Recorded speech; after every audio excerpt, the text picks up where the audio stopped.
But the thing I'll never forget is that huge smile.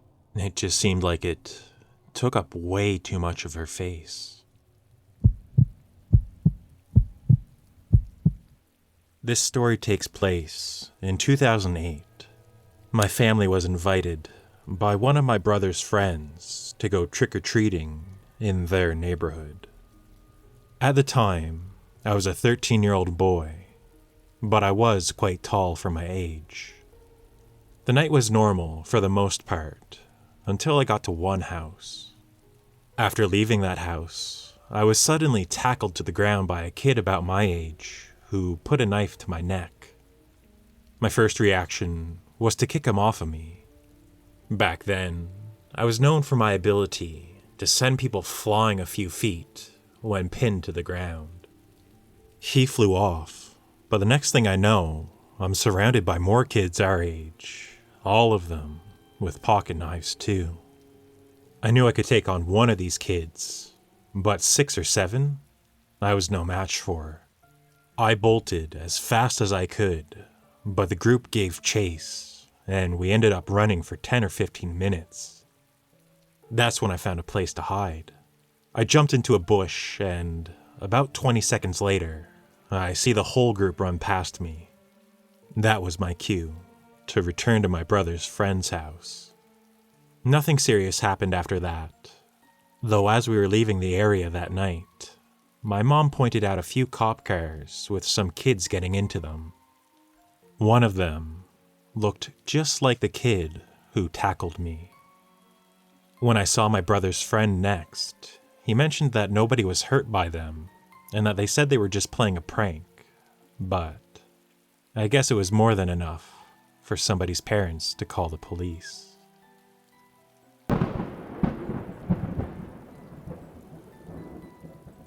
It was Halloween night, 1997. I was out with my boyfriend Sean and his friend Chris. The party we were going to got busted before it even started, so we ended up just going back to Chris's house. If I knew what was going to happen when we got back to his place, I would have just asked them to take me home instead. Chris lives way out in New Boston. If you're familiar with New Hampshire, you know that New Boston is in the middle of nowhere. Anyways, Chris scored some sandwiches at the party and wanted to go back to his house and get high. Sean was also always looking to get high, so off we went. Chris's family lives in a rundown farmhouse that had 7 bedrooms, but only 2 were usable. The house was falling apart. From the road, you would think it's abandoned. There was no bathroom, just an outhouse. It did sit on 24 acres of land, and there was no neighbors you could see in any direction, so at least you had privacy. The backyard was just a big field that backed up right to the woods. We went to our usual spot, sitting at the edge of the field on a fence, while Chris and Sean were hitting the sandwich. I was just sitting there, bored out of my mind, when, all of a sudden, I hear Chris scream, "What the hell?" Standing a few feet away from us was an old man. He was wearing a white t-shirt, boxer shorts, and nothing else. He had this disgusting, massive smile on his face. It was like his entire head was taken up by it, and I swear, his eyes were completely white. I screamed, and we all took off running towards the house. Chris's dad went outside with his shotgun, but didn't see anything. The guy was gone. It was so strange. We never heard the guy coming up to us. Where the hell did he even come from?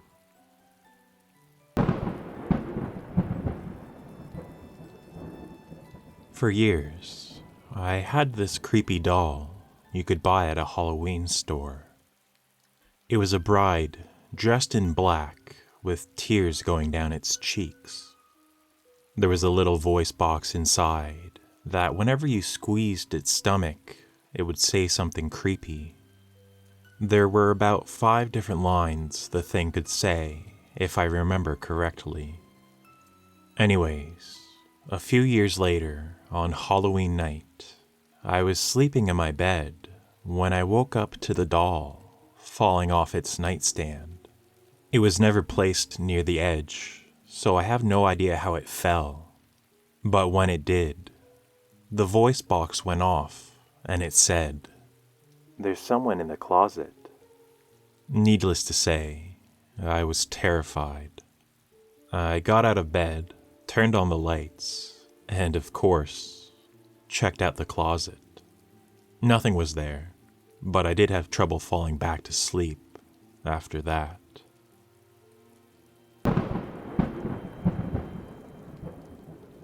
It was around 1992, and I was still in high school in semi-rural Tennessee. With Halloween coming up in just a day or two, my friends and I wanted to do something fun. One of them suggested that we go camping on Black Mountain. I had just moved to the area a few years before and had never heard of it, but it wasn't too far away, and it was supposed to be spooky. A little before dark, we gathered various camping foods and other supplies and headed on up. A very narrow dirt road peppered with gravel led us to our campsite. We made a fire at a small turnoff partway up. As the sun goes down, we start telling various scary stories. A few tales were about Black Mountain itself. There was a small Mennonite community that was cursed by native spirits with fire, disease, and other awful things. There was even a story about a Mennonite mother and daughter who had been murdered, and their ghosts could sometimes be seen wandering around the road late at night. There was also stories about devil worshippers and witches who practiced their dark magics at the top. Time passes, and it's about 10 in the evening. We're all enjoying the night, but that's when we start to hear engines approaching. At first, we think it's just some friends arriving late, so we all get up to look. Our fire was about 20 feet from the road, and as the sound gets closer, one of us notices the lack of any headlights. We all think this is weird at first, but then we start to think that maybe it's just one of our friends messing with us. In the darkness, we watch a line of cars creep slowly past. It was hard to tell for sure, but there was at least 5 cars, and not one of them had their headlights on. All we could see was the light from our fire reflected off their windows through the trees. It was then that I knew that they were observing us as intently as we were observing them. We waited until we could no longer hear them before deciding what to do. One of our friends wanted to go check it out, but the rest of us vetoed that idea. I might have been a dumb teen at the time, but I definitely had seen enough horror movies to know whatever was going on, I wanted no part of it. We decided to douse our fire, pack up our stuff, and just head home.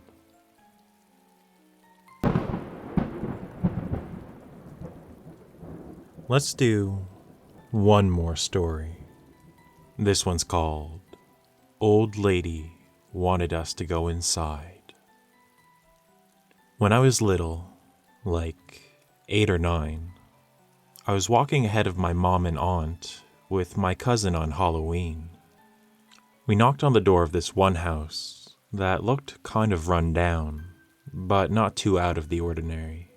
We did kind of live in a slightly poorer area of the city.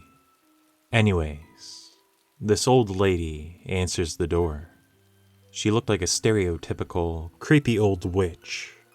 Dirty hair, kind of hunched over, really skinny with long fingernails. But the thing I'll never forget is that huge smile. It just seemed like it took up way too much of her face. Without hesitation, she looked around and started to try to get me and my cousin to go into her house.